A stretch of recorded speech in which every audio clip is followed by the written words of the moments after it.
عبداللہ ابن مبارک علیہ رحمہ فرماتے ہیں کہ میں مکہ مکرمہ حاضر ہوا تو وہاں پر قحط سالی تھی، بارش نہ ہونے کی وجہ سے لوگ بڑے پریشان تھے۔ جب میں حرم کے اندر داخل ہوا تو میں نے دیکھا کہ لوگ باران رحمت کے لیے دعا کر رہے ہیں، میں بھی ان کے ساتھ بیٹھ کر دعا کرنے لگا۔ اتنے میں کیا دیکھتا ہوں کہ ایک غلام جس کا جسم کمزور ہے، رنگ سیاہ ہے، معمولی سا لباس اس نے پہنا ہوا ہے، وہ آیا اور وہ بھی بیٹھ گیا اور دعا کرنے لگا۔ جب وہ بلند آواز سے دعا کرنے لگا تو میں نے اپنے کان اس کی دعا کی طرف لگا لیے۔ وہ کہنے لگا، یا اللہ، گناہوں کی وجہ سے ہمارے جسم بوسیدہ ہو گئے ہیں، گناہوں کی کثرت کی وجہ سے ہمارے چہرے سیاہ ہو گئے ہیں، یا اللہ ہم بہت گناہگار ہیں، سیاہ کار بھی ہیں، بدکار بھی ہیں، لیکن اے رب تو رحیم ہے، کریم ہے، تو گناہوں کی کثرت کے باوجود بھی اپنے بندوں کو نعمتوں سے نوازتا ہے۔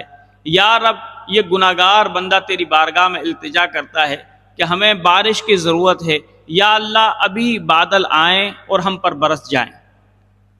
بس اس نے یہ کہا تو عبداللہ ابن مبارک فرماتے ہیں کہ میں نے آسمان میں دیکھا تو آسمان پر مجھے کوئی چیز نظر نہیں آئی، لیکن جیسے ہی اس نوجوان نے یہ کلمات کہے کہ یا اللہ ہمیں ابھی بارش چاہیے اور ہم پر ابھی بارش نازل فرما، تو میں کیا دیکھتا ہوں، فوراً کالے کالے بادل دوڑتے ہوئے آئے اور پورے مکہ مکرمہ پر چھا گئے، اور تھوڑی دیر کے بعد ہی بارش نازل ہونا شروع ہو گئی، خوب تیز بارش برسنا شروع ہو گئی۔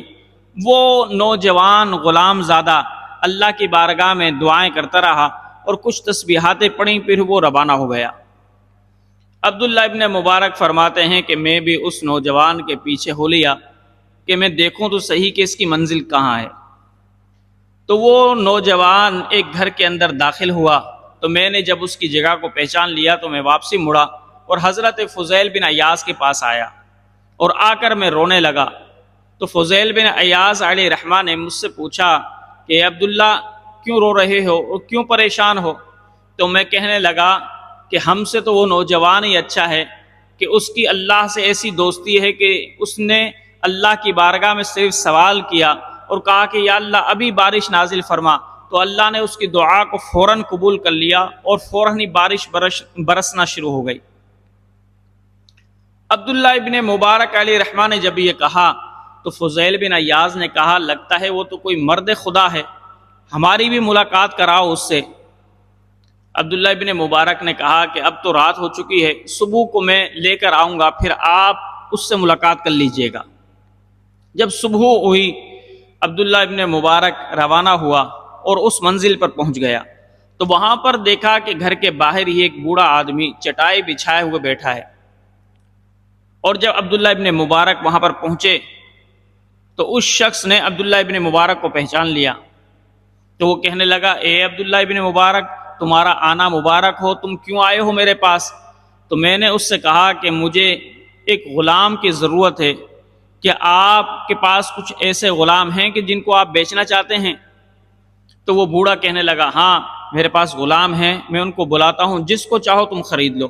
پھر اس نے ایک غلام کو بلایا اور بڑی تعریفیں کرنے لگا کہ یہ بڑا طاقتور ہے، بڑا توانا ہے، دو تین آدمیوں کا کام یہ اکیلا کر لیتا ہے، اس کو خرید لو۔ میں نے انکار کر دیا۔ پھر اس نے دوسرے کو بلایا، تیسرے کو بلایا، حتیٰ کہ آخر میں اس نے اس غلام کو بلایا جس کو میں خریدنا چاہتا تھا۔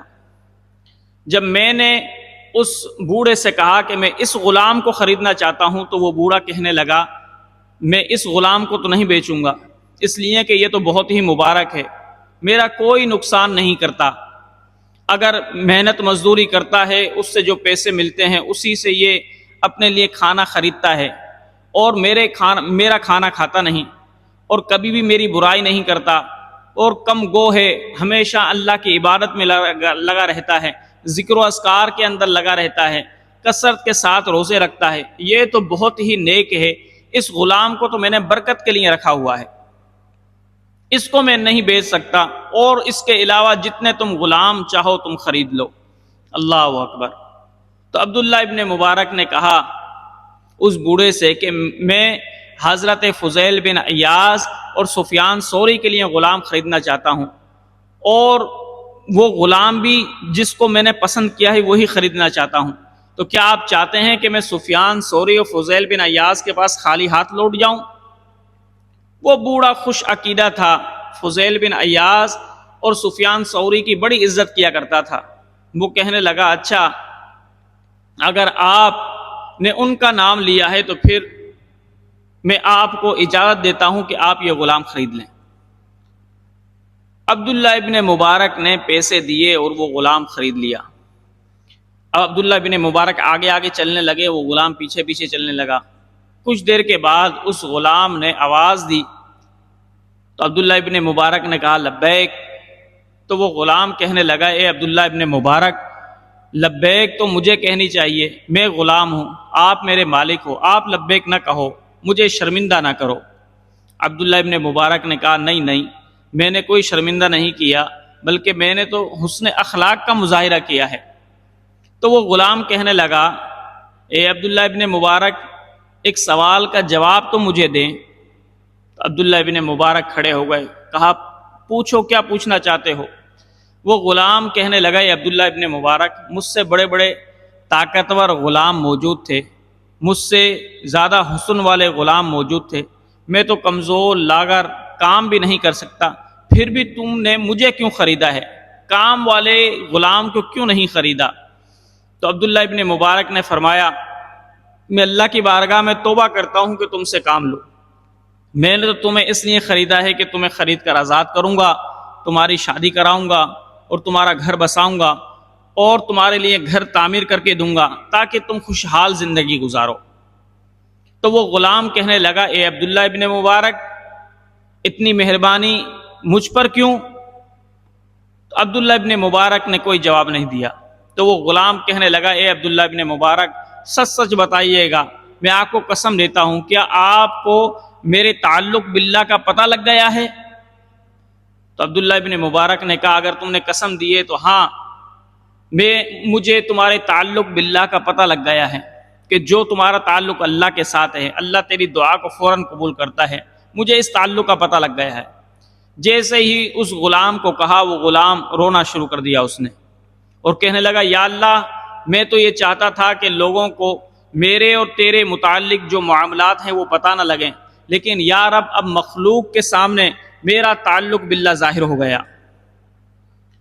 اور پھر کہنے لگا یہ عبداللہ ابن مبارک، اللہ کے تعلق کو اللہ والے ہی جان سکتے ہیں اور کوئی نہیں جان سکتے، شاید کہ تم اللہ کی بارگاہ میں نیک ہو، اس لیے تم نے ایک دوسرے نیک شخص کو پہچان لیا۔